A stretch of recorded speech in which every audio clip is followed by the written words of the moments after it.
nawe uko byagenze kuva ntanguye kumwakira ntago yigera twenga mugabo abazimu bapfuye ashitse muri biro yacaguma twenga gusa ahubwo ninda gusengera ikakaguma yitwengera ngo rongorwa n'Imana.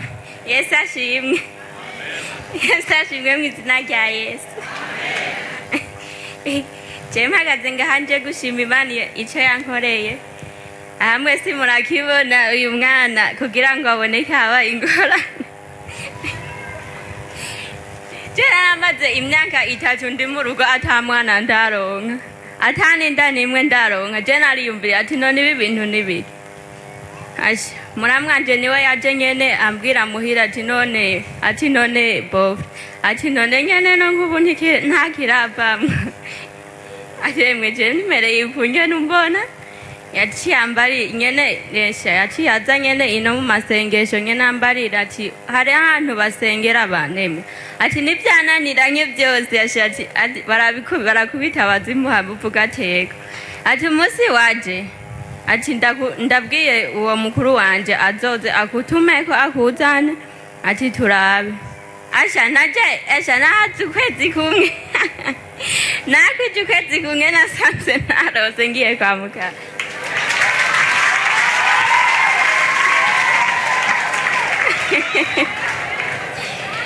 Asha nubu muramwanje kweli uyu mwana nukuri je ndamuesha nguma ndamusengera ati mana ati gikoko wakoze kirahama ati kubona je uyu mwana ndamborose kubwiwawe jewe nagumandira ahantu mbandi hose abantu bakaguma bambwira baguma babazanya ngujya nawe ngo ntandararonka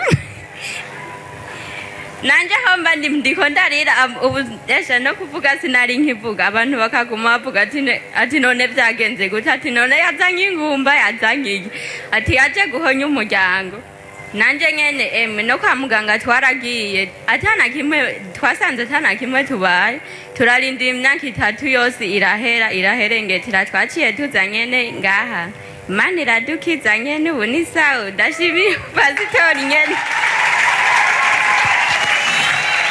Komera Imana amasi, haleluya. Ndashimiye pastori Imana imwongera amavuta abasenzi bose ndabashimiye kubona baradusengeye tugakira Imana umuntu wese ameze nkuko ndamutumye ko yuko azaza ngaha kwikigitahiro cya repentance kiro mugire nka jewe ndahejeje mu izina ryawe. Sawa, subira mu kibanza. Komera Imana amashi menshi. Ayo mashina ya Yesu, haleluya. Yesu natufashe cyane gose. Imana irakomeye cyane kabisa. Ukunye natwenga ahantu hose araguma twenga. Yaciye agwara ingwara yo gutwenga aguma yitwengera. Ubu nuko yimereye. Ntashobora kuvuga amajambo abiri ataratwenga. Mugabo bwa mbere yaguma arira nkamubaza akamwira ngo wapi kweri, ariko baguma twenga. Imana igushireho impamvu yo kuguma twenga nawe mu izina rya Yesu.